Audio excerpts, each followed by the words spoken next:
वालेकुम गाइस, क्या हाल चाल है? खैरियत? वैसे ठीक है। मैं मोहम्मद नहीं, तुम देख रहे हो मेरा यूट्यूब अपना पंजाबी चैनल। मेरे चैनल तो खुश आमदीद। अज जी बहुत अपसेट जहा है। मेरी तनख्वाह भी आ गई है तो लेकिन मैंने मिल नहीं रही। हूँ जाना पैना मैंने बैंक, तो इंशाल्लाह मैं बस फौरन दवा तैयारी करके निकलना, क्योंकि बैंक का टाइम भी क्लोज होने वाला।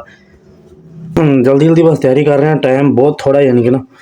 तो बैंक भी बंद होने वाला क्योंकि अज हाफ डे है। और अज मेरे मामू नहीं भी आ रहे हैं लिया, तो उन्होंने भी वेलकम करना। मेरे देश के विचों हवा आ रही है तो जल्दी जल्दी मैं निकलना। मैंने टेंशन नहीं है कि बैंक ना बंद हो जाए, क्योंकि तनख्वाह आई 2 दिन हो गए तो मैनू मिल नहीं रही ना। अज हम बैंक जाना पैना, जाके पता करना भी की प्रॉब्लम है। गई बस फैमिली तैयारी अपनी कर ली, शनाख्ती कार्ड भी लै लिया, चैकबुक भी लै रहे हैं कि भी हो सकता है कि उत्थे जरूरत पै जाए चैकबुक की भी। बस फटाफट हम जी बस तैयारी करके तो निकल रहे हैं। बस अल्लाह हर करे, दुआ करो अल्लाह करे। इस तैयारी भी जल्दी जल्दी की इस तरह की कि भी आपने भी कोई समझ नहीं आ रही। बैंक तो पहुँच जाते, बैंक आने मतलब 10 हो गया जी, लेकिन ऊपर तो हो जाएगा बाद जाके फिर देखते हैं। चलना कहीं 5 बजे तक टाइम है तो देखते हैं बनता। तो उधरों मामू नहीं पहुँच गए अड्डे तो पहुँच रहे हैं चलना। तो मैं भी जाकर रिसीव करना अल्लाह खैर करे, फिर देखते हैं बाद की बनता। दुआ करो बेहतरी करे। किस्मत ही कोई नहीं करा बहुत पता नहीं कोई पर उतों बैंक चो निकले नाल ही तुरे ही अगे देखा तो टायर पंचर हो गया। हूँ टायर का पंचर लवाने अल्लाह खैर करे।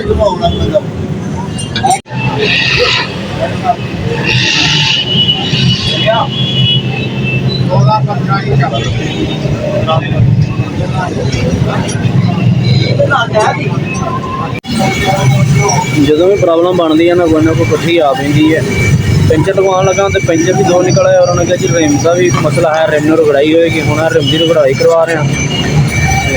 तो उधरों मामू ने भी पहुँच चुके हैं अड्डे से, उन्होंने भी जाके लेना। और मैनू ये भी थोड़ा जहा है कि मेरी मामू आना तकरीबन 8-9 साल बाद मुलाकात हो रही है, अल्लाह खैर करे। तो उन्होंने भी उत्थे इंतजार करना पै रहा है।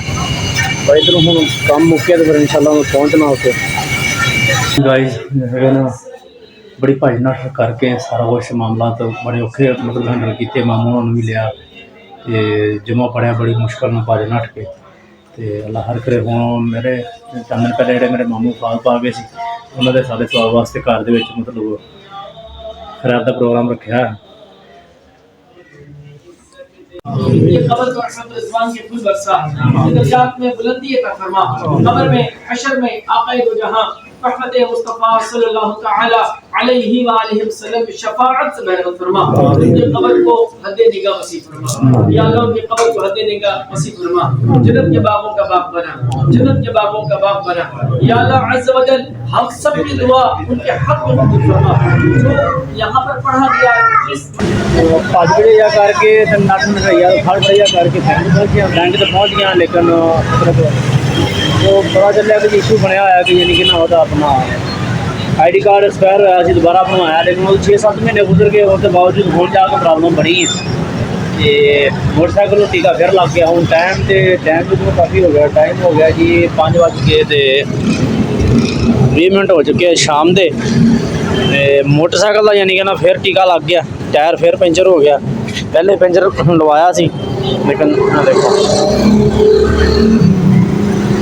बस हूँ इंज ही लैके चलने घर। फिर अल्लाह मालिक हूँ अल्लाह खैर करे, देखते हैं फिर हूँ की बनना। कुछ नहीं हो सकता।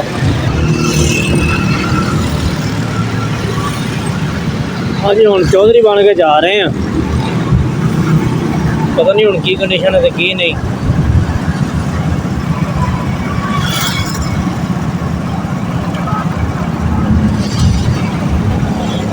मैं बैठा हाँ मोटरसाइकिल का, आवाम जी मेरे वाली है जी चौधरी साहब जा किधर रहे।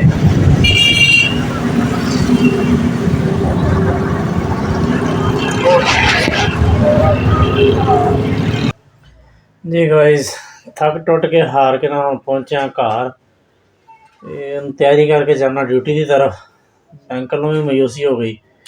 हम सोमवार तक गल जा पी, सोमवार में जाके एक मसला हल होएगा। अज बायोमैट्रिक वगैरह कर रहे हैं, आई डी कार्ड की कापी देनी शो भी दिया। हूँ उन्होंने कहा जी सोमवार वाला दिन आओगे तो फिर तुहाडा चैक कैश होएगा। बहुत सारी टेंशन। बस दुआ कराया करो कि अल्लाह पाक किसी भी मुसलमान में अचानक परेशानी तो महफूज रखे। मेरे चैनल ते नवे तो चैनल सबसक्राइब कर लो। मिलते हैं फिर किसी नवी वीडियो के नाल, तब तक अपना ख्याल रखो। अल्लाह हाफिज़।